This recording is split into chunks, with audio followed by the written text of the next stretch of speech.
and Jesus was his name, oh. Hey, boys and girls, tell the truth. Have you ever had a grumpy day? Come on. Haven't you had a grumpy day once in a while? And then when we stop being grumpy, sometimes we're almost a little bit embarrassed, so we keep acting grumpy, but we got to get over it. When we have a grumpy day or a grumpy moment, we say, okay, enough grumpiness.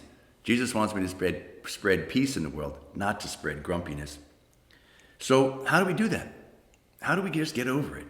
Well, this book that you're about to enjoy is a really good roadmap for how to get past grumpiness. The name of the book is This Room Is Mine, and it's very, very special because it's read by Mrs. Pesce, Nina Pesce, along with the help of her puppet, Jocko.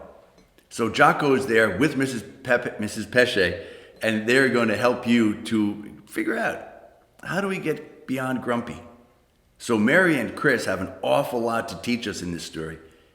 And I'll be eager to find out what you think of this. And what is it that we do when grumpiness needs to be put behind us? Enjoy the story, and I'll see you when it's over. Hi, boys and girls. Here I am again with my pet Jocko. Now, today I noticed, Jocko, you have your reading glasses on too. Very nice. They look very nice. Show everybody. Lovely. You look very nice. Good. Are you ready for a story today? All right, let me ask you something, Jocko. Have you ever, woken up in the morning and just, been in a bad mood? Yeah, right?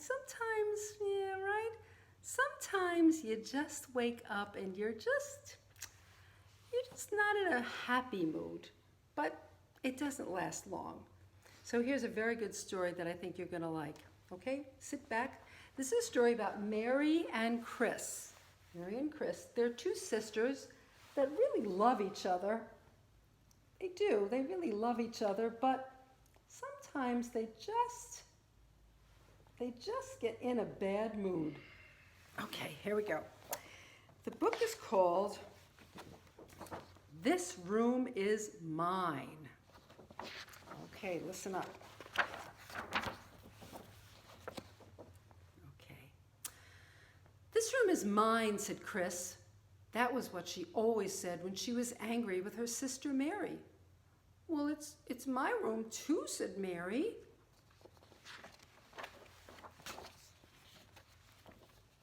This is my bed, said Chris. She thumped hard on her bed.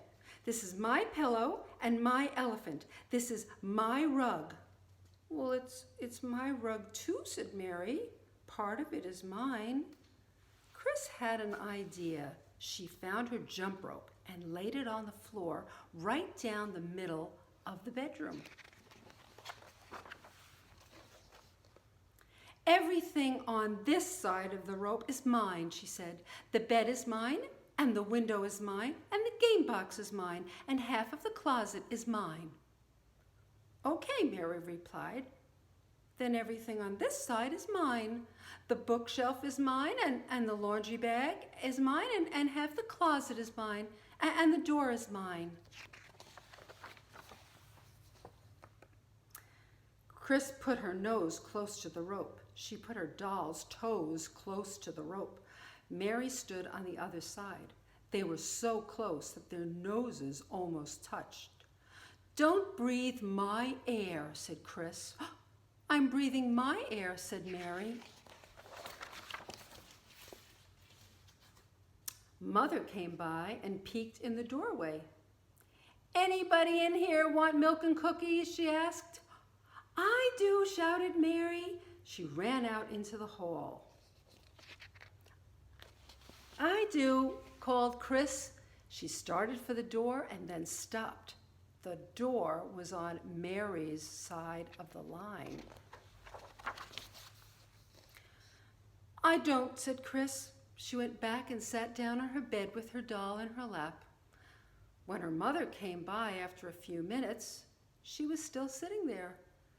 Mary's eating cookies in the kitchen, Mother said. Don't you want some? I can't, replied Chris. This is my side of the room. She can't walk on my side, and I can't walk on hers. Mother looked at the rope on the floor. "Oh," she said. "I'm going to stay right here forever and ever," said Chris. "I'm going to live right here. I'm going to grow up here and never go out until I'm an old, old lady." "I see," said Mother. "Well, I'll stop in to visit sometime." Chris thought about what it was going to be like to stay on her side of the room forever and ever. She would have her very own Christmas tree on the game box.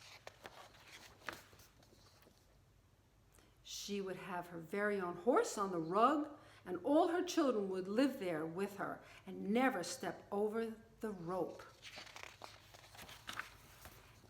And then, when company came, she would pull them up through the window in a basket. Mary came in. She stood with her toes touching the rope. "I'm going to the playground," she said. "We're going to go jump rope. You want to come?" "No, no," said Chris. "I'm going to stay right here forever and ever. You can be my first jumper if you let us use your rope," said Mary. Chris wondered what to do. All of a sudden, she didn't feel angry anymore. She wanted to jump rope. Usually, the older girls wouldn't let her jump because she was just learning. She looked at the closet door and remembered a way people used to get out of places. "I know what I'll do," she said. "I'll go downstairs in the elevator." She opened the closet door and stepped inside. Going down, she said, "I want to ride in the elevator too," said Mary. Chris gave the door a push so that it was open on Mary's side of the rope. "Step inside and face in front," Chris said, going down. "What floor is the playground on?" asked Mary. "First floor out the door," Chris giggled. She stepped back into the bedroom and picked up the rope. I thought you were going on your way I thought you were going to stay on your side of the room forever and ever," Mother said. "Well, it just got too crowded," Chris said.